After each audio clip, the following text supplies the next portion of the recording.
আসসালামু আলাইকুম, welcome back to Shila suggestion. আজকে আবার হাজির হয়েছি নতুন একটা ভিডিও নিয়ে। আজকের ভিডিও গর্ভবতীর উঠা বসা চলাফেরা দেখে জেনে নিন ছেলে হবে নাকি মেয়ে। প্রতিটা নারীর জন্য মা হয়ে ওঠাটা অনেক বেশি আনন্দের, সুখের, এমনকি কষ্টেরও বটে। গর্ভধারণ করে ফেলেছেন, তারপর আপনার মনে টেনশন বা দুশ্চিন্তা থাকে গর্ভে কি সন্তান বেড়ে উঠছে। হয়তোবা অনেক কুসংস্কার কিংবা আশেপাশের মানুষের কথায় বিভিন্ন লক্ষণ দেখে বোঝার চেষ্টা করেন গর্ভে ছেলে আছে নাকি মেয়ে।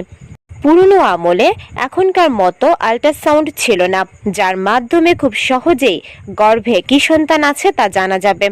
পুরনো আমলে অভিজ্ঞ দাত্রী কিংবা বাড়ির বয়োজ্যেষ্ঠ মহিলারা গর্ভবতীর বিভিন্ন লক্ষণ দেখেই বুঝে ফেলত গর্ভে কি সন্তান আছে। হয়তোবা এখন আমরা সেগুলোকে কুসংস্কার বলে উড়িয়ে দেব, তবে তাদের এই অনুমান সম্পূর্ণ মিথ্যাও ছিল না। শতকরা 80% মিলে যেত। আজকেও আমরা যে বিষয়টি তুলে ধরব তা হচ্ছে গর্ভবতী মায়ের চলাফেরা কিংবা উঠা বসা দেখে জানতে পারবেন গর্ভে ছেলে আছে নাকি মেয়ে। শুরুতেই বলে নিচ্ছি, এটা কেবলমাত্র একটা অনুমান বা ধারণা।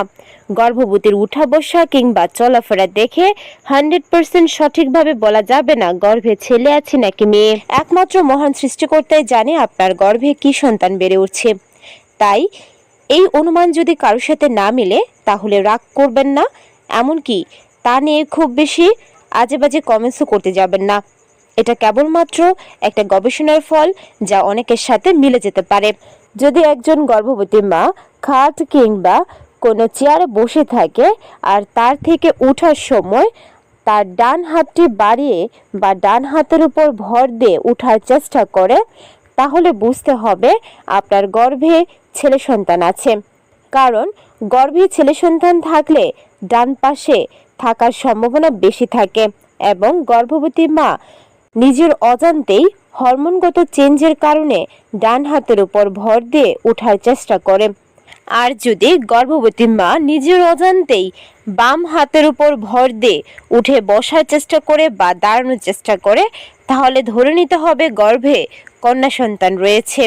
তাছাড়া গর্ভাবস্থায় একজন গর্ভবতী মা যখন চলাফেরা করে, তখন তার পাশের লোক কিংবা পরিবারের অন্যান্য সদস্যদের লক্ষ্য রাখা উচিত সে হাঁটার সময় কোন পা আগে বাড়িয়ে হাঁটছে।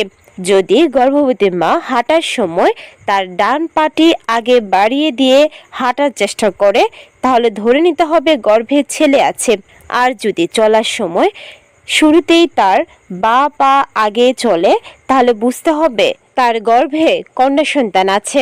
তবে এই লক্ষণগুলো যদি আপনি গর্ভাবস্থার শুরুর দিকে অথবা 1, 2, 3, 4 মাসে দেখার চেষ্টা করেন, তাহলে ধারণাটা একেবারে ভুল হতে পারে।